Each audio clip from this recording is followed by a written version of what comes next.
The first time I knew for certain, the air in the hallway was thick with the scent of roasted chicken and betrayal. They thought the walls of this old house were dense enough to swallow their whispers, that my hearing had faded along with the color in my hair. They were wrong. I stood in the cool shadow of the landing, my hand resting on the smooth, worn oak of the banister that Richard had polished every Saturday for 40 years. My knuckles were white.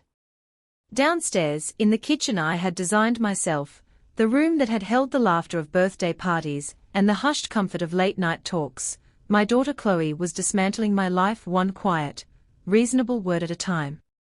"It's for her own good, Mark," she said, her voice a carefully modulated instrument of concern. I could picture her perfectly, leaning against the marble countertop she'd always coveted, her phone in her hand, probably scrolling through listings for places with names like Golden Meadows or Serene Horizons. Places that sounded like idyllic prisons. Mark, her husband, my son-in-law, mumbled something in reply.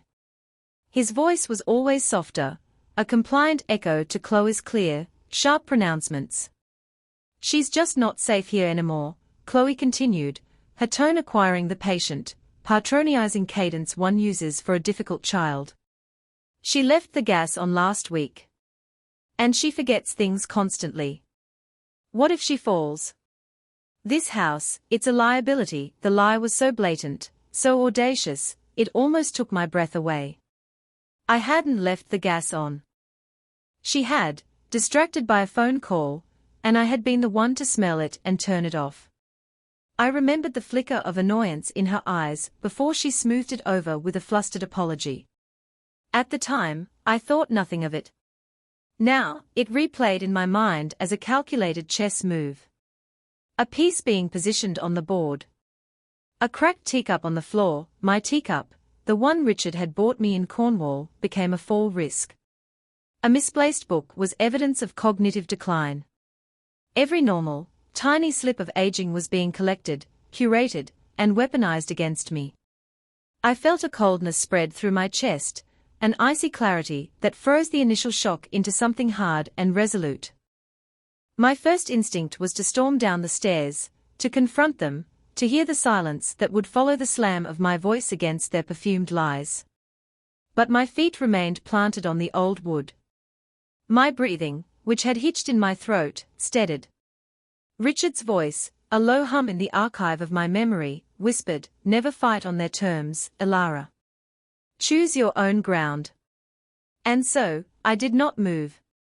I listened as they discussed power of attorney, as they used words like assets and liquidation when talking about my home, this living, breathing structure of wood and memory. They were not my family discussing my welfare. They were developers eyeing a prime piece of real estate. When I heard Chloe's footsteps approaching the bottom of the stairs, I retreated silently back into my bedroom, the one that overlooks the garden, and closed the door without a sound. I sat on the edge of my bed, my hands clasped in my lap, and I waited.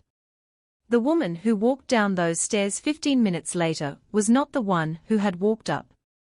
The woman who had ascended was a mother, a grandmother, a wife in mourning. The woman who descended was a strategist. Chloe smiled at me, her eyes doing a quick, dismissive scan. "There you are, Mom. I was just about to bring you a cup of tea.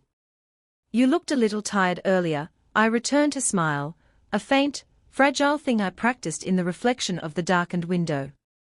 "That's so thoughtful, dear," I said, my voice deliberately thin. "I think I was just a little lost for a moment." The lie came easily. It was the first of many. This house was not a liability.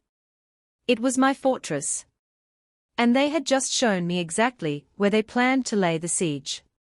They simply had no idea the Queen was still on the throne.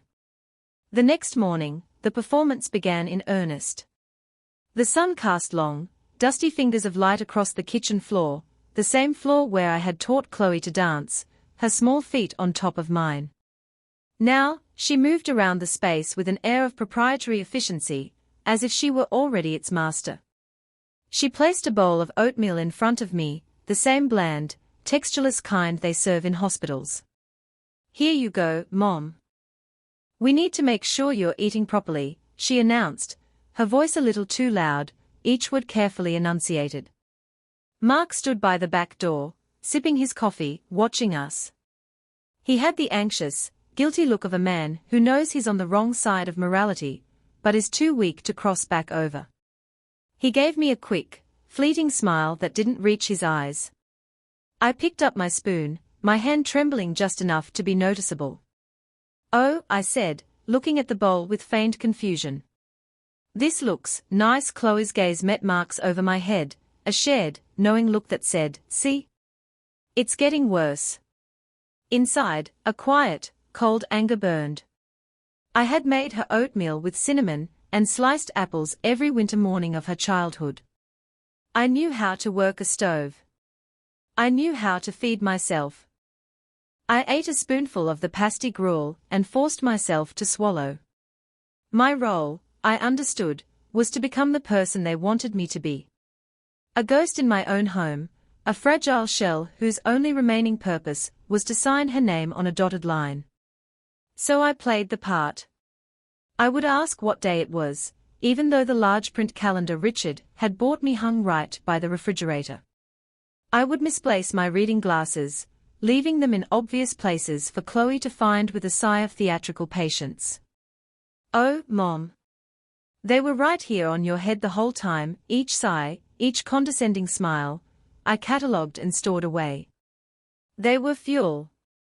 While they were out one afternoon, running errands for their new, simplified life that would soon be funded by my old, complicated one, I began my own work. I did not start with grand gestures. I started with a single drawer in the mahogany desk in the study.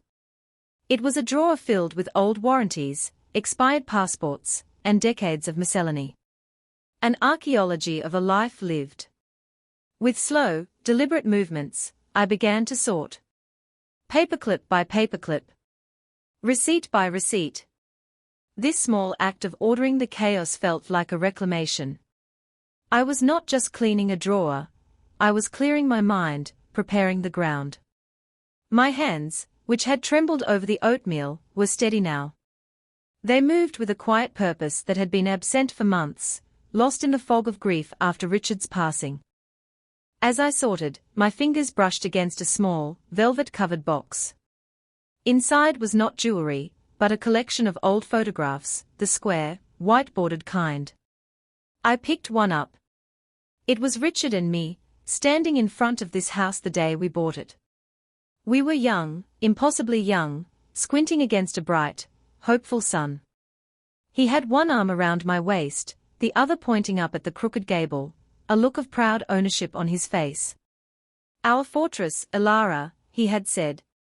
"A place they can't touch." I stared at the image, at the ghost of his smile, and felt my resolve harden into something unbreakable. They were not just trying to take a house from me. They were trying to erase him. They were trying to tear down the walls of our life together. I carefully placed the photograph on the corner of the desk, facing me. It was not just a picture anymore. It was a sentinel. I would not let them win. The old rotary phone sat on a dusty shelf in the basement, a black, heavy relic from another time. It was perfect. Untraceable in the way Chloe, with her sleek, modern surveillance of call histories and text logs, would never think to check. My fingers felt clumsy dialing the number, the whirring of the wheel a strangely comforting sound, a mechanical echo from a more honest era. I held the cold receiver to my ear, the smell of damp earth and stored memories filling my senses. It rang 3 times before a familiar voice, steady and calm as ever, answered. "Arthur," just his name. "Ilara," he replied, and there was no surprise in his voice, only a quiet warmth that felt like a lifeline. "I was wondering when you might call." We met 2 days later at a small, unassuming cafe on the other side of town, a place with worn linoleum floors and the smell of burnt coffee. It was the kind of place Chloe would never set foot in. I had told her and Mark I was going to a book club meeting with a friend from the church, another small lie woven into the tapestry of my new, frail existence. Arthur was already there, a folder on the table in front of him. He looked older, his hair thinner and whiter than I remembered, but his eyes were the same, sharp, intelligent, and kind. He didn't waste time with pleasantries. He listened. As I spoke, my voice low and even, I saw the kindness in his eyes shift to a lawyer's focused indignation. I told him everything. The gas stove, the condescending tones, the whispers I'd overheard. I recounted their words, assets, liability, for her own good. I watched him make small, precise notes in a leather-bound book. When I finished, he was silent for a long moment. He looked at me, his gaze unwavering. "I believe you, Elara," he said. The simple validation was so powerful it almost broke the dam of my composure. He opened his folder. He explained in clear, concise terms what they were likely trying to do. Coercing me into signing over durable power of attorney. Petitioning a court for conservatorship based on fabricated evidence of my incompetence. He laid out the battlefield, showing me the enemy's positions and their likely lines of attack. For the first time since I'd stood on that landing, I did not feel alone. That evening, back in the quiet of my house, I went to Richard's desk. Arthur's words had given me a new lens through which to see my situation, not as a family drama, but as a legal contest. And in a contest, one needs resources. Richard was a meticulous man. He kept everything. I ran my hands over the cool wood of the desk, a silent communion with him. I started with the bottom right drawer, the one that always stuck.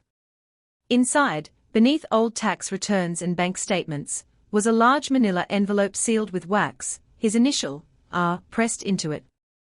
My name was written on the front in his strong, familiar script. Elara, to be opened only when you need to remember how to fight. My breath caught. My hands trembled as I broke the seal. It wasn't a will or a legal document in the traditional sense. It was a letter. Just one page, written on his personal letterhead. My dearest Elara, it began. If you are reading this, it means the world has tried to make you small, and I am not there to stand with you. Do not let it. Remember the day we bought this old, broken house.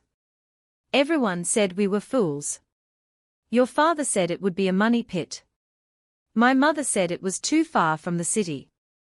They saw weakness. We saw potential. You are like this house, my love. You have a foundation they cannot see and a strength they will always underestimate. Do not let their noise drown out the truth of who you are. This house is yours. This life is yours. Don't you ever, for 1 second, let them convince you otherwise. Fight for it. Your loving husband, Richard. I folded the letter, the paper soft as cloth against my fingers, and held it to my chest. The fight had a name now. It was not just for a house. It was for the woman Richard had loved, the woman I had almost forgotten I was. My granddaughter, Maya, was a quiet storm in a world of calculated whispers. At 7 years old, she possessed a clarity that sliced through the dense fog of adult deception. She saw things not as they were presented, but as they were.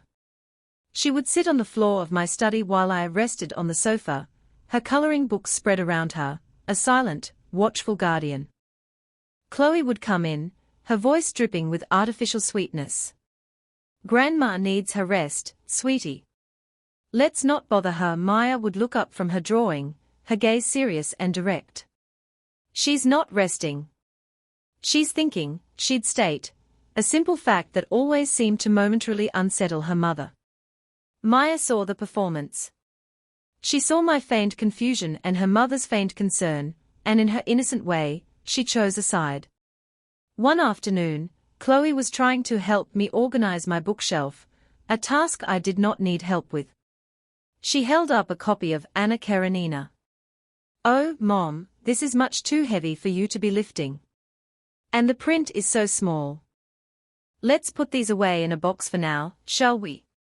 Her hand was on my arm, a gesture that was meant to look supportive, but felt like a manacle. Before I could respond with the weak protest my role required, Maya spoke up from her corner. Grandma reads that one every year. She says Tolstoy understood everything about people. Chloe froze, the book in her hand. She gave Maya a tight, warning smile. That's nice, honey, but Grandma is older now. Things change. She's not different, Maya insisted, her small voice unwavering. You are. The truth of it hung in the air, so sharp and pure it was almost painful. Chloe quickly changed the subject, but the arrow had found its mark. Later that day, after Chloe and Mark had left, I found a piece of paper slipped under my bedroom door. It was a drawing from Maya. She had used every color in her box. It was a picture of our house, not crooked or old, but bright and magnificent. In the garden, two figures held hands. One was tall, with my white hair. The other was small, with Maya's brown pigtails. Above us, she had drawn a brilliant yellow sun. At the bottom, in her careful, newly learned cursive, she had written, "Our house." I held the drawing in my hands, my vision blurring. This was the flag for my silent war. This was the kingdom I was defending. The next week, I allowed Chloe to take me on a tour of serene horizons. I played my part to perfection. I shuffled my feet. I marveled at the handrails in the hallways. I commented on how clean everything was. Chloe pointed out the activity room, the dining hall with its pre-portioned meals, the small, identical bedrooms, each with a window overlooking a manicured lawn. The air inside was sterile, smelling of disinfectant and despair. It was a waiting room for the end of a life, not a place to live one. As Chloe spoke to the director, her voice filled with practiced phrases of concern about my needs, I stood by the window of a model room. I looked out at the perfectly green, perfectly boring lawn. I thought of my own garden, with its wild, untamed roses and the crooked stone path Richard and I had laid. I thought of Maya's drawing. I saw the contrast not just between two places, but between two futures, one of capitulation and one of defiance. The choice had never been clearer. This was not just my house. It was our house. And I would burn it to the ground before I let them have it. The plan began to crystallize, each piece fitting together with the satisfying click of a well-made lock. My weekly book club meetings were now strategy sessions with Arthur in the back booth of the noisy cafe. We spread documents across the sticky table like battle maps.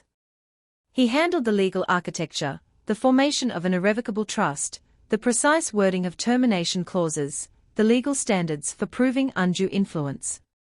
My job was the evidence. I became a quiet, meticulous archivist of my own diminishment. I bought a simple, black-covered journal, the kind that wouldn't draw a second glance. In it, I documented everything. October 12, 9:15 a.m., Chloe stated I almost burned the house down. Mark nodded in agreement. Fact, C, left a dish towel too close to the burner. I moved it. October 14, 2:30 p.m., discussed selling my silver tea service, a wedding gift from Aunt Carol. Chloe said it was just collecting dust and the money could go toward my future care. October 17, 6 p.m., Mark brought over financial papers for me to review.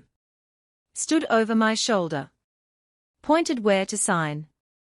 Said they were just routine forms from the bank. They were, I later discovered from photos I took with my old camera, and showed to Arthur, applications for joint access to my investment accounts. Every condescending word, every manipulative act, every fabricated incident was recorded in my neat, steady hand. My performance of frailty gave me the perfect cover. They saw me sitting quietly in my armchair, and they assumed I was fading away.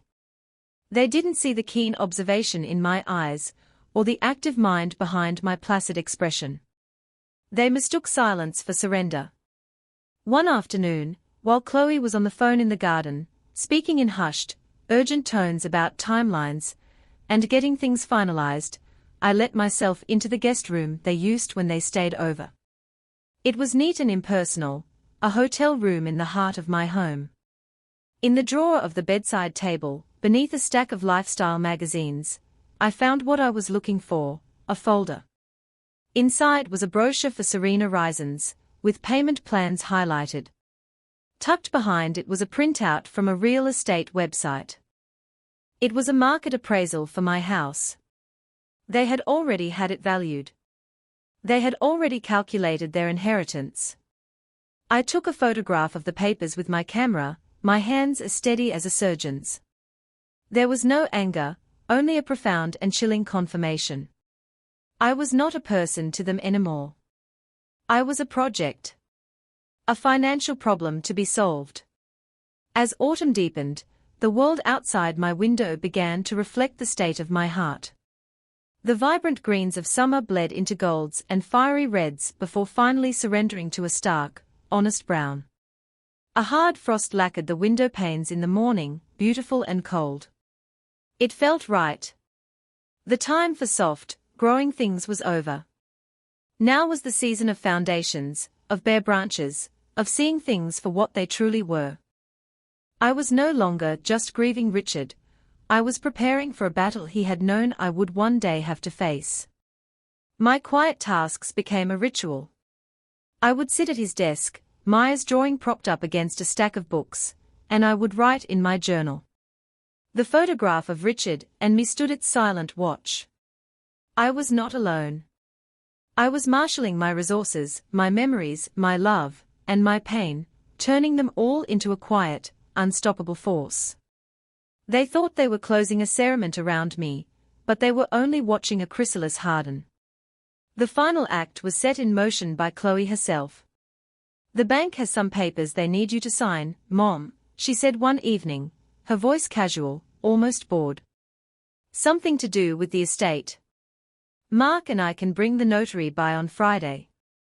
We can get it all taken care of at once. The finality of the phrase hung in the air. I looked at her, tilting my head in my practiced, slightly confused way. "A notary? That sounds so official, it's just a formality," she said, waving a dismissive hand.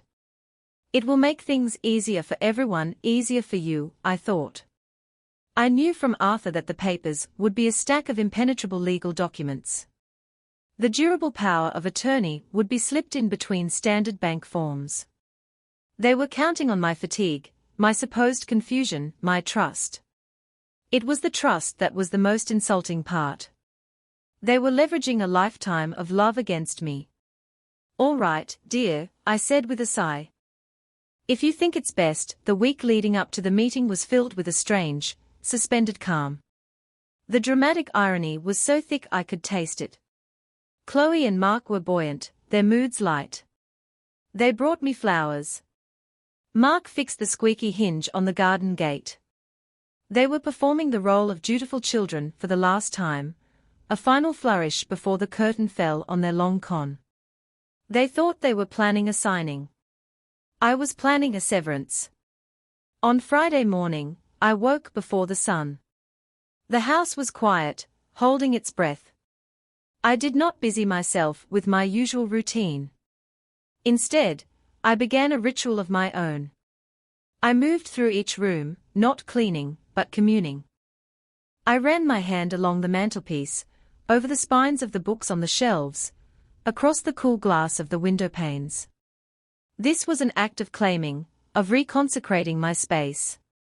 I set the dining room table for the meeting. I used my best china, the porcelain cups thin and translucent. Not the cracked cup from Cornwall, but the whole ones, the ones reserved for honored guests. A quiet statement. In the center of the table, I placed a small vase with a single, perfect white rose from the garden. And next to it, I propped up Maya's drawing. Let them look at it. Let them see what they were trying to destroy. I dressed carefully, not in the soft cardigans and comfortable shoes of my elderly costume, but in a tailored wool dress Richard had always loved, the color of a winter sky. I put on the simple pearl earrings he had given me for our 30th anniversary. When I looked in the mirror, I did not see a frail, confused old woman. I saw Alara. I saw Richard's wife. I saw Maya's grandmother. I saw the chatelaine of this fortress, preparing to repel invaders. At precisely 10 o'clock, I made one final call. Everything is in place, Arthur, I said into the receiver of my modern, cordless phone. There was no need for the basement relic anymore. I'll be there at 10:30, he confirmed. Remember, Ilara. Not a word until I arrive. Let them play their hand. I hung up the phone and sat down at the head of the dining room table, my back straight, my hands resting calmly on the polished wood. The trap was set. The queen was in position. All that was left was for the pawns to walk into checkmate. The doorbell rang at 10:15. Chloe's timing, as always, was impeccable. She and Mark entered with the notary, a nervous-looking young woman with a large briefcase. Chloe was beaming, a radiant smile that was all teeth. She was dressed in a sharp, cream-colored pantsuit, the picture of elegant success. Mark trailed behind her, carrying a leather folio, his expression a mixture of relief and residual guilt. "Mom, you look wonderful," Chloe exclaimed, gliding into the room. Her eyes swept over the table setting, the single rose, Maya's drawing. A flicker of something, annoyance, confusion, crossed her face before being instantly suppressed. "How lovely. You've made an occasion of it." "It is an occasion," I said, my voice even and clear, without the frail tremor I had so carefully cultivated. "Please, sit down." They took their seats, the notary placing her briefcase on the table with a loud click. Mark opened his folio and began laying out a thick stack of papers, arranging them in a neat pile in front of me. "Okay, Mom," he began, his voice taking on a tone of gentle authority. "There's a lot here, but it's all pretty straightforward. We've had our lawyer look everything over. This first one is just updating the account information at the bank." He pushed a document toward me, a pen held out invitingly. I did not take it. I looked at the papers, at the dense blocks of text and the empty signature lines. I saw my life there, codified and ready to be signed away. The admission forms for Serena Risons, the power of attorney, the real estate listing agreement for the house. It was all there. I looked up from the papers and met Chloe's gaze. Her smile had become a little fixed, a little tight at the edges. "Is something wrong, Mom?" she asked, a hint of impatience coloring her concerned tone. I let the silence stretch for a moment, savoring the quiet shift in power. "I won't be signing these," I said simply. Mark blinked. "What?" "Mom, we discussed this.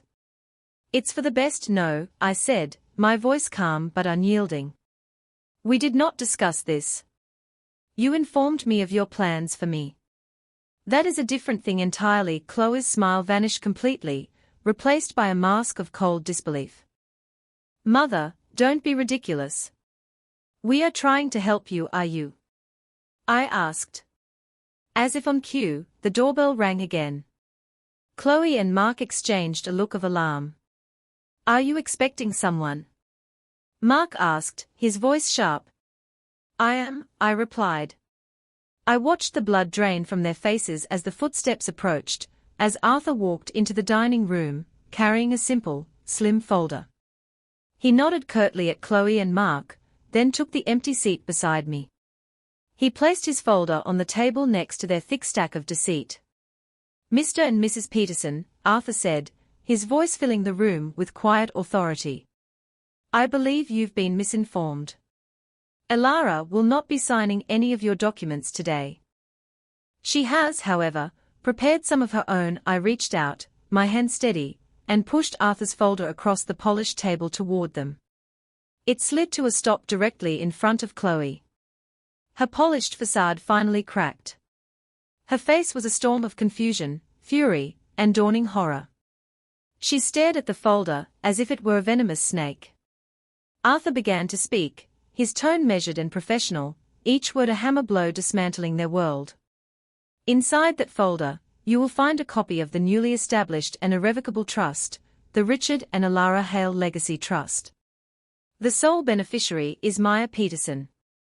The primary asset of this trust, which has already been legally transferred, is this house and the property it sits on. He paused, letting the words sink in. Mark looked physically ill. Chloe was white as a sheet. You will also find, Arthur continued, a legal notice of severance. As of this morning, all informal financial support, including the supplement for your mortgage and the funds for Maya's private school tuition, which Alara has been generously providing, has been terminated. Finally, there is a copy of a journal. He gestured toward my black book, which sat next to my teacup. It details a pattern of behavior that a court might construe as elder emotional abuse and financial coercion. We trust we will not have to make use of it. There was no shouting. No dramatic confrontation.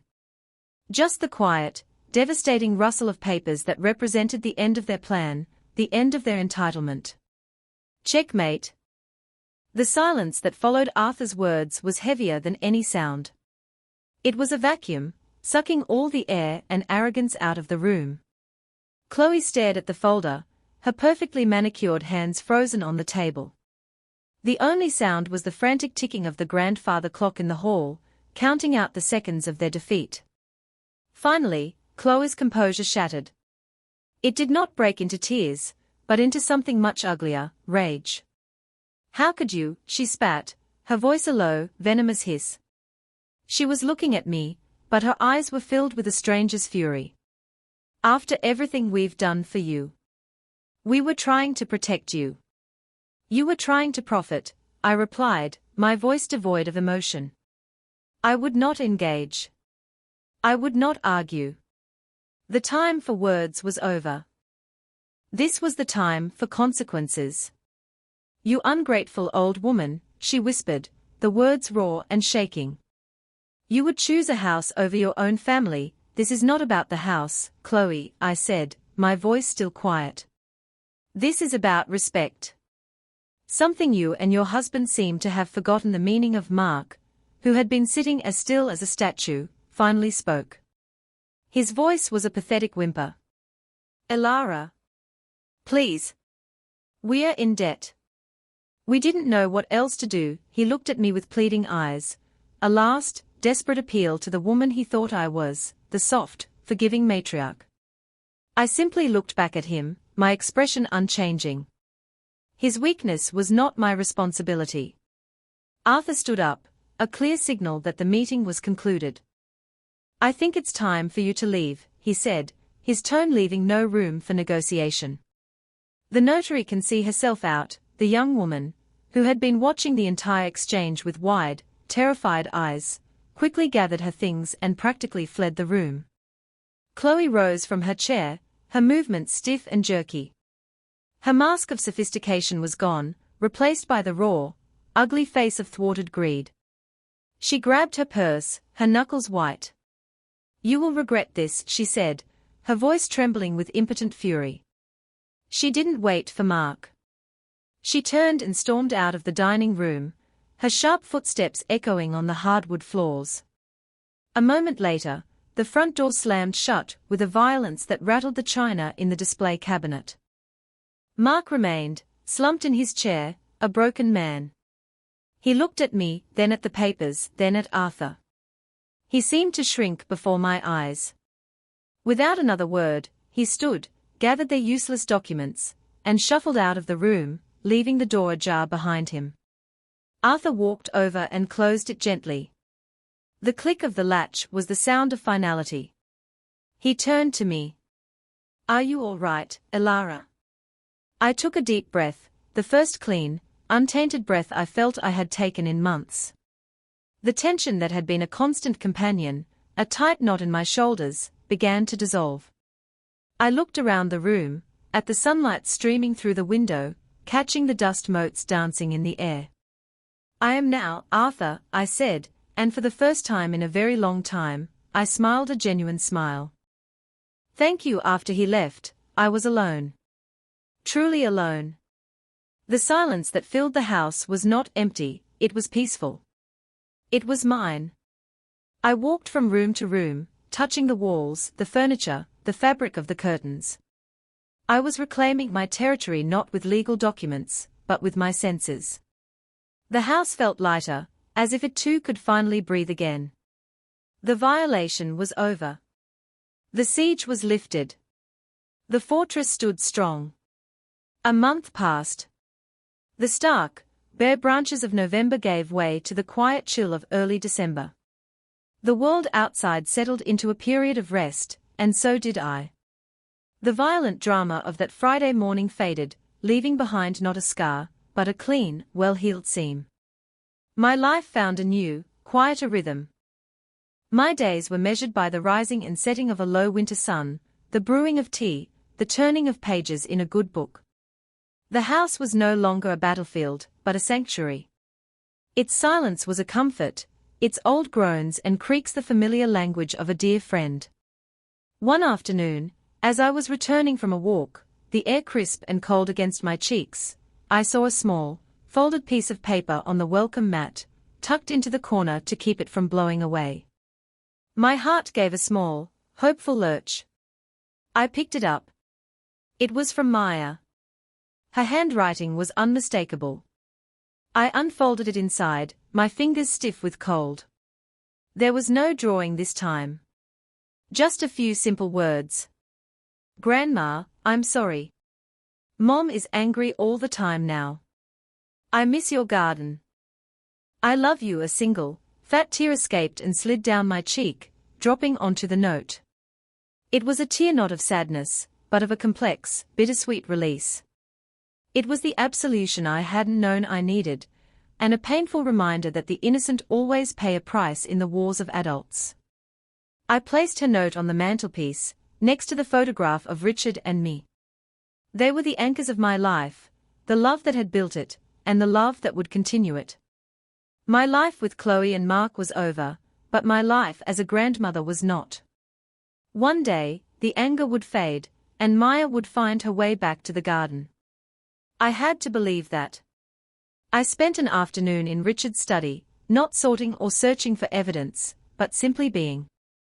I took his letter, the one he had written for me, out of its envelope. I read it again, but this time, the words felt different. They were not a call to arms, but a confirmation. You are like this house, my love. You have a foundation they cannot see and a strength they will always underestimate. He had been right.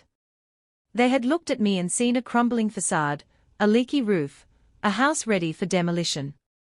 They never bothered to check the foundations. I had not acted out of vengeance.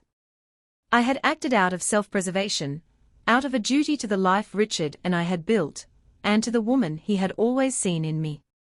My actions had been a quiet declaration of existence. I am still here. My mind is my own. My life is my own. This house is my own. I had not become the small, frightened person they had tried to make me. I had, instead, become more fully myself than I had been in years. In my garden, beneath the hard, frozen ground, the bulbs I had planted in October were waiting. They were dormant, but they were alive. I had faith in the spring. The rain started in the late afternoon, a soft, persistent drizzle that soon became a determined downpour. It streamed down the window panes, blurring the world outside into a watercolor of grey and dark green. I was sitting in my armchair, a cup of chamomile tea warming my hands, watching the storm. The house was cozy and warm, a safe, dry ship in a turbulent sea. My phone, which had been silent for weeks, suddenly lit up on the table beside me. A text message. Then another, and another. I picked it up. The name on the screen was Chloe. My finger hovered over the notification. I felt no anxiety, no dread. Only a distant, weary curiosity. I opened the messages. The first was a single, desperate word, Mom. The ones that followed were a torrent, a jumbled confession of rage, self-pity, and regret. Mark left me. He said it was my fault. He said my greed destroyed everything. The bank is calling. We are going to lose the house. Our house, how could you do this to your own daughter? To your granddaughter? Maya has nothing now, I'm sorry. Okay. I'm sorry. I just wanted things to be easier. I never meant to hurt you, please, Mom. I have nothing left. Can we just talk? I read the words, and I felt a profound and hollow sadness. Not for her, not anymore, but for the love that had been so completely corroded by entitlement. She was still trying to manipulate me, casting herself as the victim of a tragedy she herself had authored. I did not reply. I watched the rain, listening to its steady rhythm against the roof. A few minutes later, one final message came through. It was different. The pleading was gone, replaced by a final, desperate attempt to reclaim some sliver of power by casting me as the villain. Don't ever reach out again. I looked at the words on the screen. There was no sting. There was no pain. There was only the quiet, merciful sound of a door closing for the last time. My thumbs moved over the screen, typing a reply that was both an agreement and a release. Understood, I sent the message and placed the phone face down on the table. It was done. I turned my gaze from the rain-streaked window, from the reflection of the room and my own face, and I looked at you. Yes, you. Perhaps you have felt it too. That moment when the world tries to make you small, to write your final chapter for you. They will use your age, your grief, your kindness as weapons against you. They will build a cage of concern and call it a sanctuary. They will tell you who you are and what you are capable of, and they will expect you to believe them. Do not. Your legacy is not the assets you accumulate, or the things you leave for other people. It is the strength you leave inside them, and most importantly, the strength you preserve inside yourself. Silence is not always weakness. Patience is not always passivity. Sometimes, the quietest actions are the most powerful. Tending your garden, sorting through old letters, remembering who you were before they told you who you should be. These are not small things. They are everything. Find your fortress. Defend your ground. And never, ever let them convince you that you are anything less than the architect of your own life. You are the foundation. You are the walls. You are the roof that withstands the storm.